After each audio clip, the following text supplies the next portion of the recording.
জিহ্বা সামাল দাও। সাধারণ কাকে বলছো? নবী হলেন অসাধারণ, তার আঙ্গুল অসাধারণ, এই আঙ্গুল দিয়ে আকাশের চাঁদ টুকরো করে দিয়েছেন। তার জিহ্বা অসাধারণ, তিনি বলে দিয়েছেন সূর্য আবার ফিরে আসো, ডুবে যাওয়া সূর্য আবার আসর হয়ে গেছে। মিলাদুন নবী অস্বীকার করা যাবে না। তোমাদের চেয়ে যারা হাজার হাজার লক্ষ হাদিসের হাফেজ, তারা এটাকে স্বীকার করে গেছে। অতএব তোমার মতো 2 পয়সার মৌলবী স্বীকার করুক আর নাই করুক, মিলাদ যখন আসে তখন এটাকে পাল্টাই দেওয়ার জন্য ওরা সিরাত সৃষ্টি করে। এখন আবার নতুন করে তাওহীদ যোগ করে ফেলছে। আমি তো আগেই বলেছি যে তাওহীদ শব্দটা কোরআনের কোথাও কি নাই। আপনি দেখেন না, আমি ভয়েস মানে বিশাল ভয়েস দিয়ে আমি বলছি তাওহীদ শব্দ কোরআনের কোথাও কি আহাদ আছে। কি আছে? আল্লাহুস সামাদ, কুল হুয়াল্লাহু আহাদ আছে। কথা বুঝতে পারছেন? কিন্তু তাওহীদ শব্দ কি নাই। যখনই আমরা বলি মিলাদ, তখনই যোগ করে কি সিরাত। কি করে? নবীর সিরাত নিয়ে আলোচনা। আরে আজব ব্যাপার, আগে অস্তিত্বে আসতে হবে তো, আগে সৃষ্টি হইতে হবে তো। নবী করিম সাল্লাল্লাহু আলাইহি ওয়াসাল্লামের সিরাত তোমরা কোনটা বলো? 40 বছরের পরে যদি সিরাত হয়, তাহলে নবী করিম সাল্লাল্লাহু আলাইহি ওয়াসাল্লাম তার শিশু বয়সে তিনি দাইমা হালিমার বুকে থাকা অবস্থায় তিনি যে একটা দুধ পান করলেন, আরেকটা দুধ তিনি পান করলেন না। ভাই আব্দুল্লাহর জন্য আরেকটা দুধ তিনি রেখে দিলেন ইনসাফের প্রতীক হিসাবে। কথা বলেন না? ইনসাফ, আরেকজনের অধিকার মায়ের বুকের দুধে আছে, তার অধিকারকে তিনি সংরক্ষণ করে মায়ের দাইমার এই একটি দুধের সুধা তিনি পান করলেন। নবী করিম সাল্লাল্লাহু আলাইহি ওয়াসাল্লাম তার শিশুকাল থেকেই তিনি বিশ্ববাসীকে ইনসাফ শিখিয়ে দিচ্ছেন, মেসেজ দিচ্ছেন। তার জীবনের 40 বছর এটাকে যদি মাইনাস করা হয়, তাহলে নবীকে তোমরা যদি বলো সাধারণ, এই জন্য তোমাদের মতো কতগুলো ব্যক্তির মুখ থেকে উদ্ভট কথা আসে, ওয়াজাদাকা দাল্লান ফাহাদা। নবী আপনাকে আল্লাহ পথভ্রষ্ট পেয়েছে। ওরা নবীকে পথভ্রষ্ট বলছে, আমার নবী কি পথভ্রষ্ট? জোরে বলেন। নবী করিম সাল্লাল্লাহু আলাইহি ওয়াসাল্লামকে জিজ্ঞাসা করা হয়েছে, নবী মাতা কুনতা নবী, আপনি কবে নবী হয়েছেন? নবী করিম সাল্লাল্লাহু আলাইহি ওয়াসাল্লাম বলছেন কুনতু নবিয়ান ওয়া কানা আদম বাইনাল মাই ওয়াত তিন। আমি তখনও নবী যখন আদমের দেহ তৈরি হচ্ছে। তাহলে যার দেহ তৈরি হচ্ছে বাবা আদমের সৃষ্টির সময়, বাবা আদমের সৃষ্টির সময়, তার দেহ সৃষ্টি তৈরির সময় যখন বাবা আদমের বডি তৈরি হচ্ছে, তখন যিনি নবী, সেই নবী এসে তিনি নিজের কথা ভুলে গেলেন, নবুয়তি ভুলে গেলেন। তিনি সাধারণ মানুষের মতো এদের মতো নবী হবেন, এটা কি হয়? এটা কি মেনে নেওয়া যাবে? এই জন্য আল্লাহ পাক রব্বুল আলামিন রূহের জগতে তিনি নবীদেরকে ডেকে ওয়াইজ আখাযাল্লাহু মিসাকান নাবিয়্যিনা লামা আতাইতুকুম মিন কিতাবি ওয়া হিকমা সুম্মা জাআকুম রাসূল। যেদিন রূহের জগৎ সৃষ্টি হয় নাই, রূহের জগতে আল্লাহ তাআলা আমার যত নবী রাসূল আছে সবাইকে এনে তিনি বলছেন, তোমাদের কাছে আমি বলছি, তোমরা আমার কাছে ওয়াদা দাও, আমার একজন নবী আসবেন, যেই নবীর ওয়াদা নেওয়া হচ্ছে।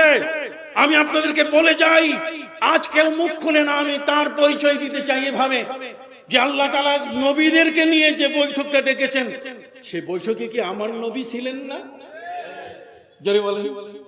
যে বৈঠকে নবীদের থেকে তিনি ম্যান্ডেট নিচ্ছেন, নবীদের কাছ থেকে অঙ্গীকার নিচ্ছেন, নবীদের কাছ থেকে যে অঙ্গীকারটা তিনি আদায় করছেন, সেখানে কি আমার নবী ছিলেন? আমার নবীও সেখানে কি ছিলেন?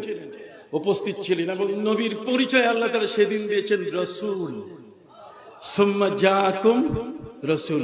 এইজন্য আল্লাহ তাআলা সৃষ্টির আগেও তিনি রাসূল, সৃষ্টির ভিতরেও তিনি রাসূল, সৃষ্টির মাঝেও তিনি রাসূল, তার জীবনেও তিনি রাসূল, তার ইন্তেকালের সময়ও তিনি রাসূল, তার রওজা মোবারকেও এখনো রাসূল, তার কিয়ামতের ময়দানে, হাসরের ময়দানে সেখানেও কি রাসূল। দুনিয়ার সমস্ত নবীর রিসালাত, নবুয়ত পরস্পর বাতিল হয়ে গেছে, কিন্তু আমার নবীকে আল্লাহ রাসূল বলছেন। এটা যে শুরুতে বলছেন, এটা কিয়ামত পর্যন্ত, জান্নাত পর্যন্ত কখনো কোন অবস্থায়, কোন দিন, কখনো কোন ক্ষণে এটা বাতিল হবে না। নবীজির রওজা মোবারকে এখনো কি রাসূল, এখনো কি রাসূল। জোরে বলেন, এখনো কি রাসূল। তাহলে আমরা বুঝতে পারছি এমন একজন রাসূল যার শান, যার মান, যার মর্যাদা এত বড়, সেই নবীর পবিত্র শুভাগমন যে মাসটিতে হলো, আমরা সারা বছর সিরাত নিয়ে আপনি কথা বলেন, জীবন বৃত্তান্তের পাশাপাশি তার আদর্শগত বিষয়গুলো আলোচনা করেন, কোনো অসুবিধা নাই। কিন্তু ভাই একটা কথা, আমি তো মিলাদের দলিল দিলাম, আপনার সিরাতের একটা দলিল দেন তো। একটা শব্দ কোরআন থেকে বের করেন, সিরাত, সিরাত নামে একটা শব্দ কোরআন থেকে বের করেন, আপনি বাইর করতে পারবেন না। নাই, কোরআনের প্রথম অক্ষর শব্দ থেকে নিয়ে সূরা নাসের সিন পর্যন্ত সিরাত নামে কোন শব্দ কি নাই। বরং আছে লাকাদ কানা লাকুম ফি রাসূলিল্লাহি উসওয়াতুন হাসানাহ ওয়া ইন্নাকা লাআলা খুলুকিন আযীম। কথা বল না, কিন্তু সিরাত শব্দটাই নাই। কেন আপনারা সিরাত শব্দ দিয়ে মিলাদটাকে ঢাকতেছেন? মিলাদ তো কোরআনে আছে। মিলাদ কি আছে? কোরআনে আছে। অতএব এই মিলাদ এটা কেমন জিনিস?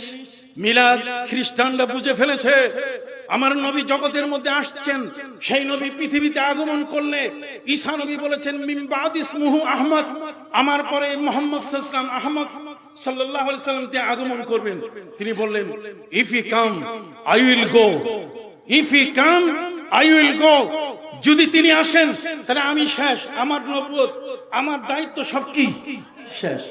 তাহলে আমার প্রিয় নবী সাল্লাল্লাহু আলাইহি ওয়াসাল্লামের শুভাগমনের বার্তা কে দেন নাই? সমস্ত নবী দিয়েছেন। আল্লাযীনা ইয়াত্তাবিউনা আর-রাসূলা আন-নাবিয়্যাল উম্মিয়্যাল্লাযী ইয়াজিদুনাহু মাকতুবান ফিত তাওরাত ওয়াল ইনজিল। তাওরাত ইনজিলে আমার নবীর নাম, আমার রাসূলের নাম। কাদ জা ইয়া আহলাল কিতাব কাদ জাআকুমুর রাসূল, আহলে কিতাবরা শুনে নাও, তোমার কাছে আমার রাসূল আসতেছে। লাকাদ জাআকুম রাসূলুম মিন আনফুসিকুম, তোমার কাছে আমার রাসূল আসছেন। হযরত ইব্রাহিম নবী দোয়া করছেন রব্বানা ওয়াবাস ফীহিম রাসূলা, তোমার আল্লাহ একজন রাসূল পাঠান। আল্লাহ নিজে বলছেন লাকাদ মান্নাল্লাহু আলাল মুমিনিনা ইয বাআসা ফীহিম রাসূলাম মিন আনফুসিহিম। সেখানেও রাসূল, সব জায়গায় রাসূল রাসূল রাসূল আসতেছেন। সেই রাসূলের শুভাগমনের বার্তা, এতগুলো বার্তা আসছে, তিনি কি এসে উপর থেকে টপ করে পড়লেন মাটিতে, না মায়ের পেট থেকে পৃথিবীতে আসছেন? তাহলে বোঝা গেল তার বেলাদত শরীফা আছে। মায়ের পেট থেকে তিনি জগতের মধ্যে কি এসেছেন।